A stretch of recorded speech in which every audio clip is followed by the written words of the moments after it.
So welcome to day 4. We're going to review the SOPs. We're going to review what we learned in the first few classes. And then I want to offer a Q&A and go through it. We have a special SOP that we put together from the learnings from the first few classes. All right, so what we learned throughout the different classes, right? And you guys can all get access to this SOP, right? I mean, this is just some notes based on and this was done with AI. Marlene took the time to really go through it and edit it and break it down. AI can't do this, by itself, but she fed in everything in all the classes and was able to really extract the notes and the gold nuggets and everything, which is great. So if you think about it, we've got from a mindset perspective, so like setting the foundational mindset and commitment. This is what we spoke about. If you're going to be here, commit to being here. You spent money to learn, take it upon yourself to do the homework and to do the business. And it is a hard business.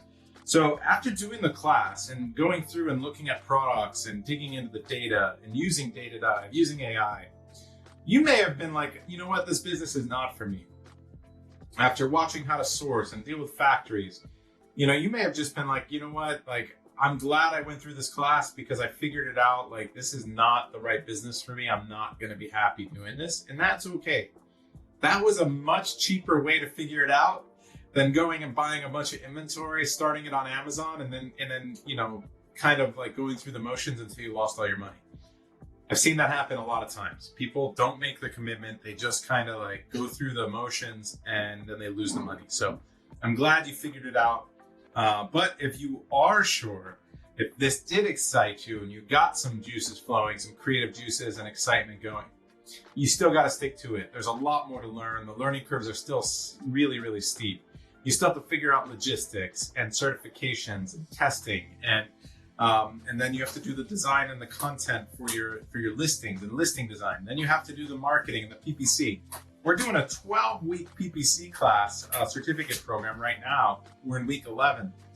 And that in and of itself is a college level course, right? 12 weeks of just, really learning the ins and outs of ads and the levers that pull to make ads work. So you really need to understand like how hard this business is and really commit to it. The other thing is set a profit goal, right? Like, so set your profit target on a daily basis and then work backwards. Don't do anything that's not going to make you enough per day to make it worth the effort. You can walk the process. You can learn how to do things with a smaller product, maybe something in that range, but don't do something that's only going to make you $10 or $20 a day. That's just going to become a headache over time. Really, the same amount of effort is needed to do a $200 a day product and profit and a $20 a day product and profit. There's a little bit more capital usually, but usually the same amount of effort. So you want to put in that effort and make sure that you're leveraging that effort into higher profits. So the strategy is you want to be thinking about a brand, not a product. So once you do a bunch of dives, I want you to be thinking about how can I put these products together into a brand that makes sense? And then really thinking about the branding perspective. What does the long-term roadmap of that brand look like? Who's your audience and your avatar? What other products do they want and need? And then how can you start to shape that? And then start to go dive those other products when you start to think about it. When you really identify who your audience is and what they're using something for, you can go ask ChatGPT, what are 40 more products that would make sense as brand affiliate products or products in the same brand as this product? Or that what other products do this audience need? Give me 40 ideas or 50 ideas. Give me 50 more, give me 50 more. And then now you have 150 products to go dive, right? It's really that simple. So you can really go down the rabbit hole using AI for product ideation. The other thing that we spoke about is why products fail, and budgeting was one of the biggest ones. So determining how much capital you have and being able to work backwards from that, super important. A lot of people will bite off more than they can chew. They will start a product that they run out of inventory constantly and product dies. They don't have enough. So really understand how to calculate, landed cost and what your total budget requirement is. Inventory cycles are needed. So you can go through and you can look at that matrix, but you need to know the lead times and the shipping times so you can understand how much money is really needed. Pricing, don't sell things under $10, super expensive, like super difficult, fast moving usually, but you're making so little money that a tariff, an increase in shipping costs eat away all your profits immediately. So it's really, really tough. The high risk categories we spoke about, what to avoid. The Me Too products, don't do them. The whole reason we took this class is so that we can learn how to create custom products. And the seasonal products you can do, but just be careful, because you have to be thinking about when it's actually going to land, how much inventory you're going to need, when the demand curve happens, and then when it runs out. You don't want to be stuck with a bunch of inventory. So understand what the seasonality is and what the demand is in the off season. We talked about, we showed you how to do product ideation, and then vetting different products, differentiations, using AI, keyword diversity, the pricing. So you can verify that the product that you found based on the competitors and how well they're doing, that actually fits your budget. Because a lot of times we'll find that guy that fits our budget, if we're using Jungle Scout, for example, but then they're the 10th bestseller or the 15th bestseller, and actually we're good enough to be the 3rd or 4th bestseller, but that would require triple the budget. We just don't have it, right? So make sure that you understand that once you do that initial dive right away, that you can quickly validate whether it fits your budget, because that's the first checkbox. If it doesn't fit your budget, move on to the next product quickly. It's a numbers game, and you got to be efficient. Quality control is another big thing. Make sure you get inspection. You can lose all of your money in inventory, or really kill a product and lose your capital if you get some negative reviews right away, if they deliver a faulty product. So make sure you're doing that. And then IP, do your homework, is another way you could lose.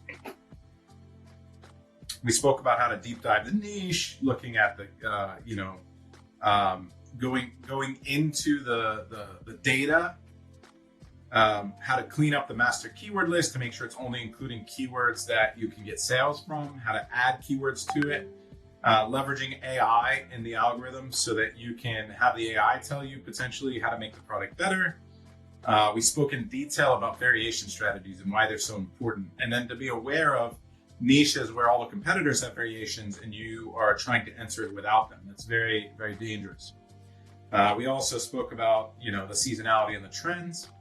And then on the scorecard, we spoke about the risk assessment, the risk tiers, and how to navigate the risk of the product, and then how to actually score it and the different ways to score it. So this was all of day 1.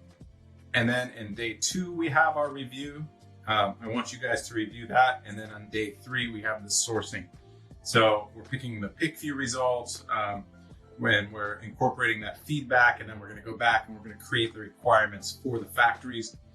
We were lucky that we had, a great walkthrough on, I was able to go back and watch it around how to initiate searches from either images or keywords. And then Axio is their new beta AI, which is cool. Prioritize the verification. So make sure that they're actually verified suppliers with the right badges. They're legitimate, but you do have trade assurance. So you have the protection there as well. Check the suppliers, their experience, make sure another thing that I saw that wasn't really pointed out here, but another tip that I want to throw in there is that I want a supplier that is selling all of the same type of product, right? To me, it's a warning sign. Either that they're a broker or they're not specialized if they've got a bunch of different types of products, meaning they've got a plastic product, they've got molded products, they've got assembled products, right? If they're all the same material type, but they're similar in nature, I feel much more comfortable with that. So go look at their storefront, go look at what they're actually selling. You don't want someone with too much diversity. It's a little weird. To me, that's a warning sign. I usually avoid those guys.